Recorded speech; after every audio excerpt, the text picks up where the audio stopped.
Welcome back to No Filter Femme, the podcast where we have real, unfiltered conversations about the lives of Black women over 40. I am Malia, your co-host. And I'm Kelly Mason. The question on the table today is, do Black women deserve good things? What is really resonating with Black women who are striving to live their fullest and best lives. And if we are availing ourselves of all of the good things that we deserve. Mm-hmm. The first is, how do you see your value and how does it shape your life choices? The second is, in which ways are you contributing to your life narrative? Yeah. And third, are you ready to accept love, success, and happiness as you were created to receive it? Woo. Okay, so let's kick things off by talking about recognizing our worth. How do we see our value and how does it shape our life choices? You know, many years ago, I had this analogy shared with me that one thing that you would never see at a clearance rack, that you would never see on sale, is a Chanel, a Prada, an Hermes, a Valentino. Mm-hmm. These are brands you would never see on the clearance rack or in any type of sale format. Yeah. Because there was an understanding within that brand, its value. Yeah. Oof.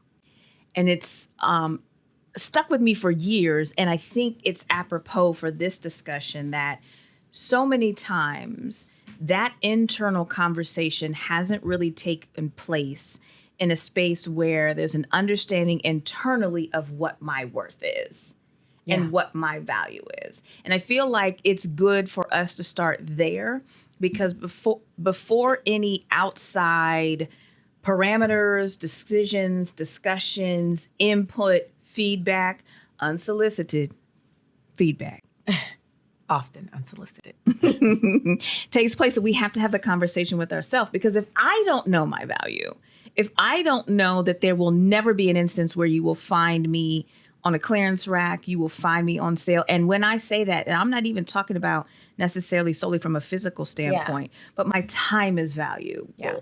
My essence is valuable. My presence is valuable. All of those things are valuable because they're intrinsic within me. I love that. And I think another side of it is when we've gone through things and have experienced traumas in our life that have tried or maybe attempted to diminish our value. Yeah. Sometimes we have to do a reassessment. And we have to remember, and I saw an analogy, it may have been like on TikTok, maybe a minister, where he took a $100 bill and he balled it up in his hand. He asked, somebody bring me a $100 bill. They brought it. He balled it up in his hand and he gave it back to him. And he said, how much money do you have? Did I give you? And the man said, $100. He said, yes, that $100 bill is still valued at $100, even though it's crumpled, even though it's wrinkled, even though it's been beaten up, even though it's been abused, even though it might not be the prettiest $100 bill right now. But baby, you could take that $100 bill to the store and you can still do with it what a $100 bill does. Absolutely. And so I think that you're right in starting this conversation about answering the question, do Black women deserve good things? One, we know that's the answer to that is yes. Absolutely. The real question is, do we know? Yes. Based on our value. Yeah. What the good things are that we in fact deserve. Mm-hmm. And at what point do we stop diminishing ourselves because we've been through some things? Yeah, I love that analogy because I do think the wear and tear of life, whether it's the wear and tear that we have initiated or the wear and tear of scenarios, experiences outside of our control, much like that $100 bill, have crumpled and crushed and changed our optics of ourselves. Yeah. And the optics can then obviously impact the internal discussion. And so, yes, you're right. The resounding answer to the overall question is, oh, yeah, absolutely. But is it an absolutely? Mm-hmm. Because I think so many of us have found ourselves in scenarios where the situations and the weight of life have really beat us up. Yeah. And they've taken a toll. And we, particularly as we are here longer on earth, have more experiences. And so the things that we chatted about in the first episode of feeling refreshed and reset and reinvigorated at 40, I do think there are likely some/many women who don't necessarily have that experience. Yeah. Didn't necessarily feel it refreshing. It can be very reflective in that I thought I would be further along. I thought I would have certain things. I'm still waiting for a spouse. I'm still waiting for a different career opportunity. I'm still waiting for this opportunity, fill in the blank, to come across my path. But do we really believe that we deserve it? Even if it came to our front door. And I think part of answering that question is it's evident in the choices that we make, whether or not we believe it. That's good. Because, I'll use myself, for example. Before I met my husband, just in my dating life, as I was, 20s and 30s and, in and out of relationships, I can tell you that every man that I dated up to my husband was a reflection of how I felt about myself at that time, right?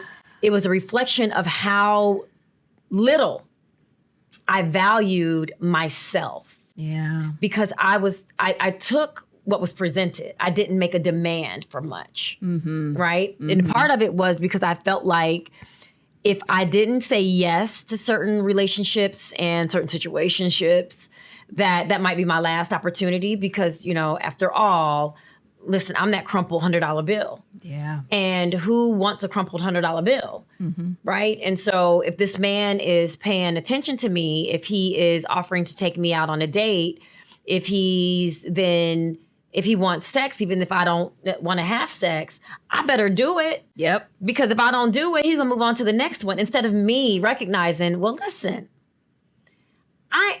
I'm worth more than that, right? I'm worth more than a date. I'm worth more than a bed. I'm worth more than somebody just having me on their arm as a piece of arm candy.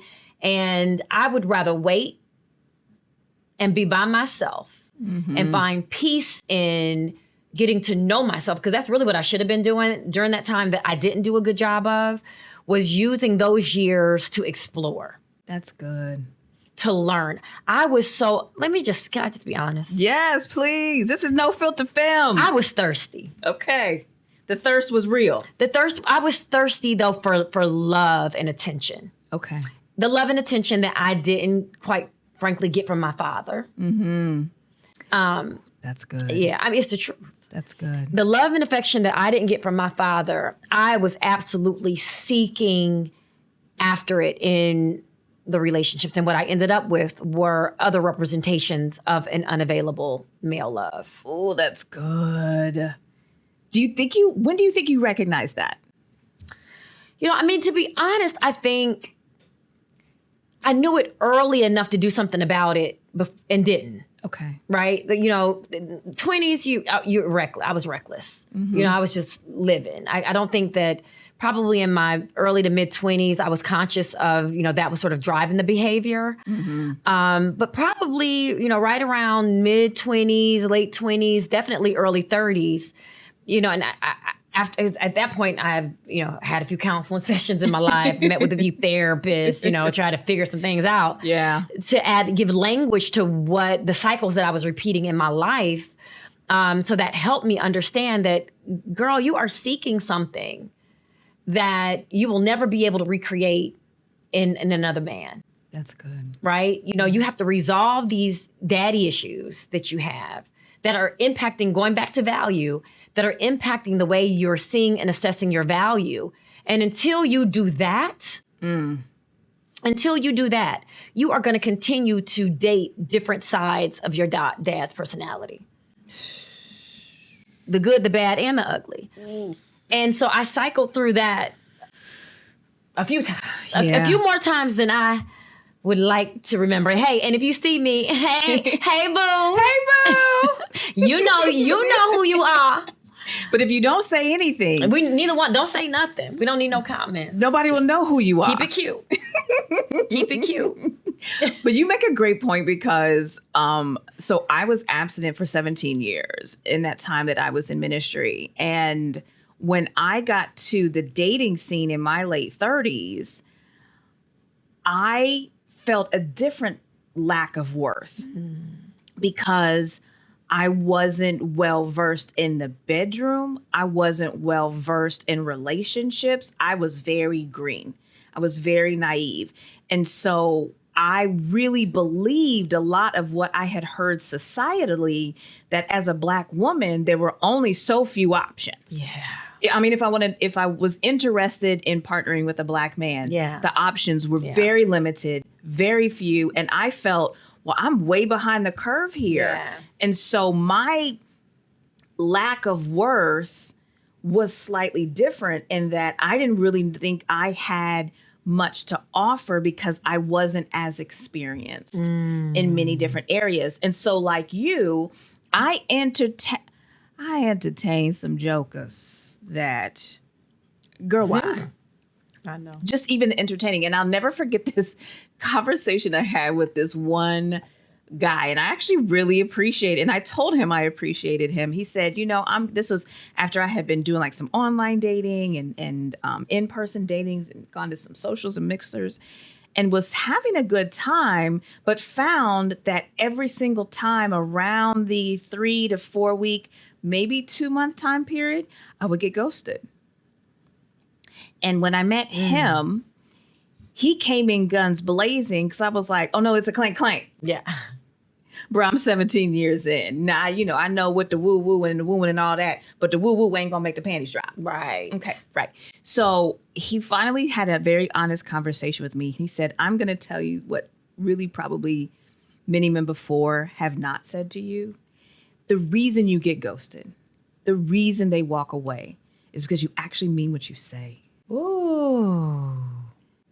And there are enough women who don't mean what they say.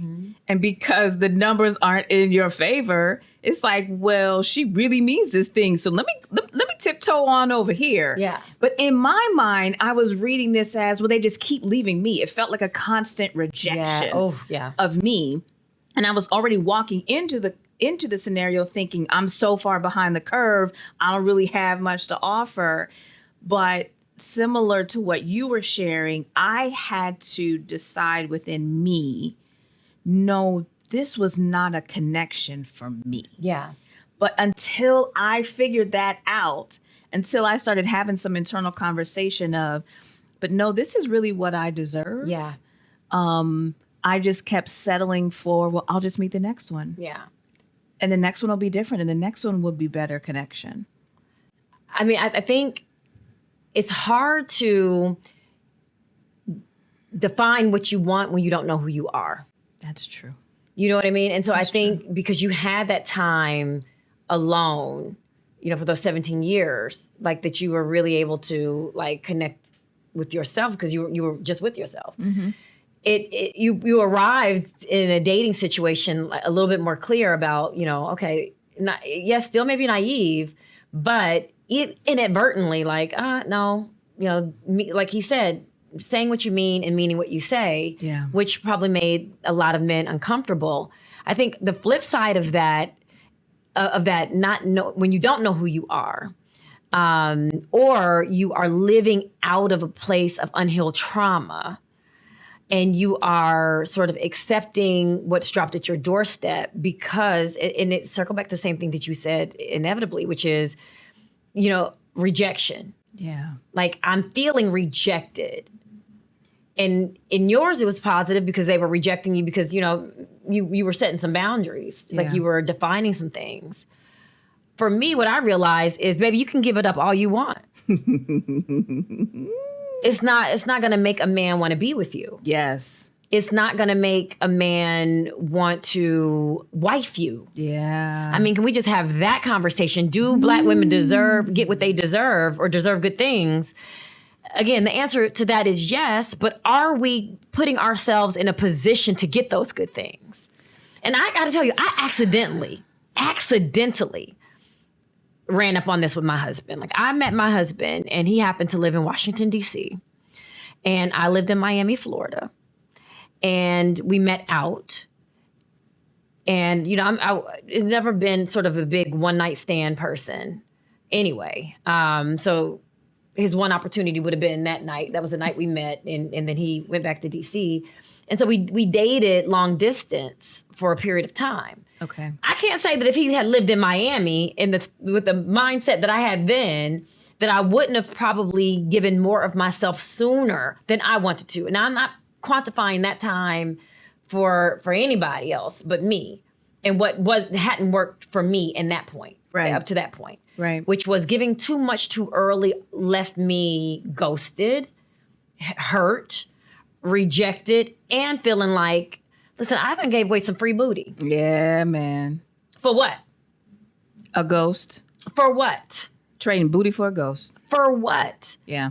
Now I have my own beliefs about you now looking back, because, you know, at that time I was in the church. I was I was all of that. I felt that I was doing things that were against my biblical principles, but I was still doing them. Mm-hmm. Nevertheless, because, you know, we're not perfect. I mean, we have to have these real unfiltered conversations. Yes. Because, you know, women are in the church, women are serving, women are doing all of these things, and we are still women living life, still, you know, being tempted by things. And what I would say the biggest lesson for me in that was there was nothing worth the exchange that I was making at that time from my body. Mm-hmm. I hadn't found one. Okay. I hadn't found one. And like I said, it was just by happenstance that my husband was long distance, or I think I probably would have given up too much too fast and we wouldn't be together. I absolutely believe that it was the delay, really, that distance caused, that allowed us to get to know each other. Mm-hmm. Again, because that was the way I was showing up in relationships, because this is the way you get affection. Yeah. Because of, again, some of my trauma, some of the things that having been molested, having gone through some things, I very much felt that it was the physical side that would make somebody want to be with me. Okay. And then, you know, with having an absentee father for the most part until I was 13, not knowing what having a good, solid male figure in my life was, I felt the only thing that I had to offer was my body. Wow. Was my body. Wow. And, you know, having that distance with my husband and allowing us being allowed to get to know each other intimately before we were ever intimately physically made all the difference in the world in my relationship. Yeah. And so I was able to demonstrate value and learn my value. Oh, wait a minute. So I can hold a meaningful conversation about politics, about religion, about, you know, family, about, right? Like, we're not jumping right in the bed and then, you know, so that was a game changer for me, and being able to say, sometimes value requires, and understanding value requires patience. Yeah. Patience for you to know and understand your intrinsic value, as well as to allow other people. For example, if you go to the Louvre, you don't sprint through. You take your time. Yes. Right? Yeah. You stop at each painting and you take it in. Mm-hmm. You have an experience. You experience the value that you know is all around you. It's a thing. That's good. And so I think oftentimes, you know, as Black women, especially as we start to approach 40, because we have all of these myths about life being over for us, after that, we start sprinting through things. That's good. Trying to make things happen, and at the same time diminishing value. That's good. I love the Louvre example that you gave, because I do think what's intrinsic about that space is that environment, the ambiance, the expectation has been set. That when someone enters that space, there is a pause, there is a recognition and an acknowledgement that this is a unique experience. Yeah. And so therefore, because it is a unique experience, you can't sprint through it. or you will miss it. You'll miss it. And to your point that you were just making, I do think for Black women, oftentimes, similar to what we were sharing in episode 1, we're so busy caring for and figuring out and fixing and resolving and solving so many things for so many people that obviously we get pushed further and further down the priority list. And then likewise, we don't feel that we deserve to say no. We don't feel like we deserve to not just accept whatever. Yeah. And it's like, well, I mean, I've got this, whatever this is, and this should be sufficient. As opposed to what you were saying, what I hear you saying is you and your husband had the gift of distance and time. Mm-hmm. And that gift for you specifically allowed you an opportunity to say, wow, I do really have something else to offer, and I deserve. And I deserve it, and I'm experiencing it, which lets me know it's possible. Yeah. Like for me, I thought that in my instance, I could cook, counsel, pray, and fast the man to where he needed to be. Baby. I was exchanging, I mean, like literally fasting. I remember this guy that I was in a relationship with when I was 29-ish, I want to say. Late 20s, very, very early 30s, maybe 30, 31 at the oldest. And I would go on to fast. I need to fast and pray for this man because that's my gifting. Now, I'm not quite sure what exactly I thought my fasting and praying was going to do against someone else's will. Well, say that part. Yes. Now, if I wanted to fast and pray on whether or not I should stay, and fast and pray on whether or not I am worth what I am experiencing, that would be one thing, because again, that's a reflection of me and my inner work. But for me, I thought my worth was my spiritual connection, which goes against someone's will, goes against their decision-making abilities, goes against so many other things. And again, I didn't feel that I was worth of, no, I shouldn't have to go through all of that. Especially not dating. Now we're talking about dating where, honey, you don't have a contract. You know, you shouldn't have there's a lot of opportunity for you just to make another decision. Yes. More so than, when you're married. And I'm a believer of fasting and praying, but you got to be careful that your fasting and praying is not translating into manipulation.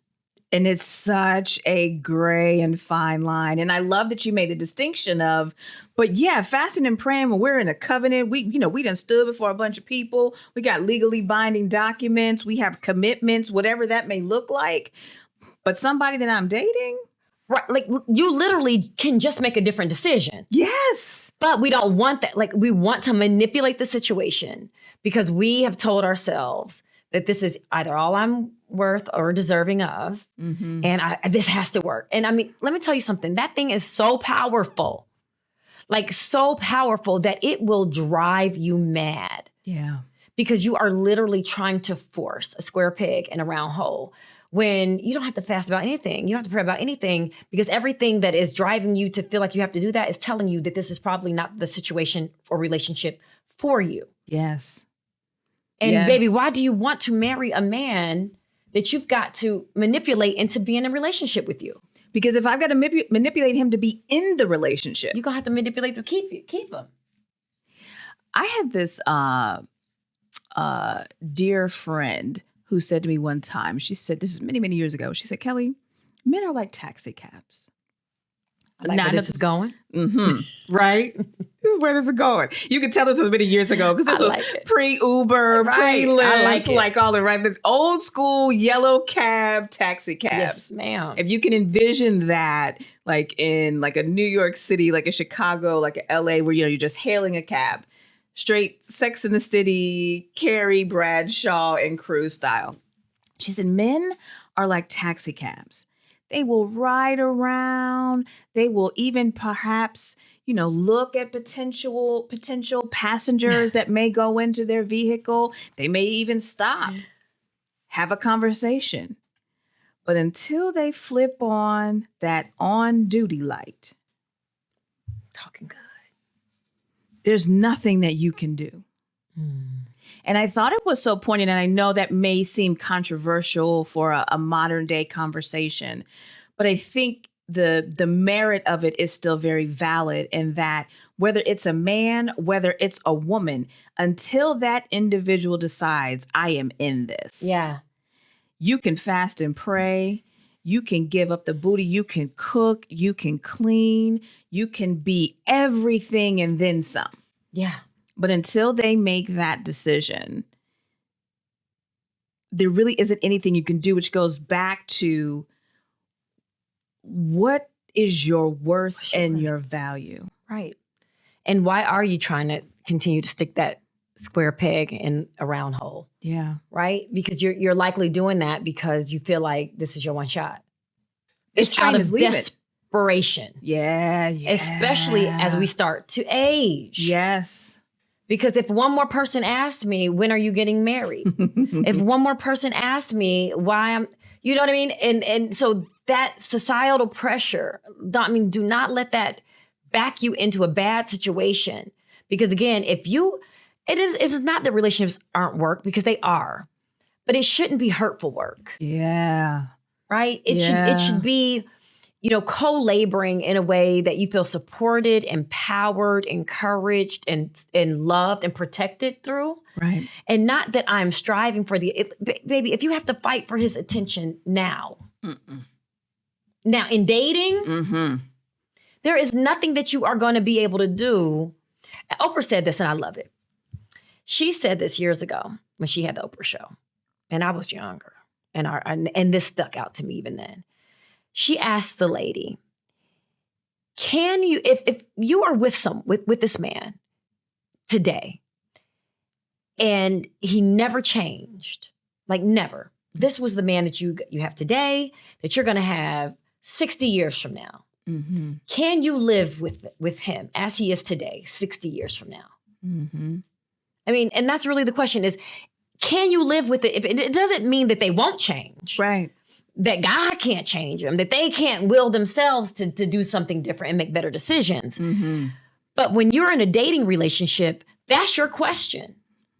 Before you say I do is, can I live with this joker like he is? Because I think a lot of us fool ourselves into believing that once we get the ring, that ring is going to give us some superpower to be able to manipulate change in somebody. Yes. And the reality is, unless, like you said, that person is willing to submit to change, to become, because we're all evolving. We haven't arrived in a relationship as perfect people on either side.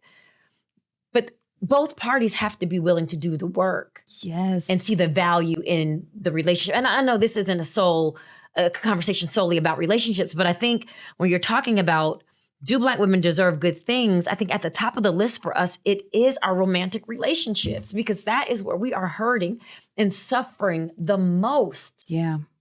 But I think it's the romantic relationships, and it's relationships across the board. Yeah. Do we deserve healthy, loving, caring, purposeful relationships in a romantic space?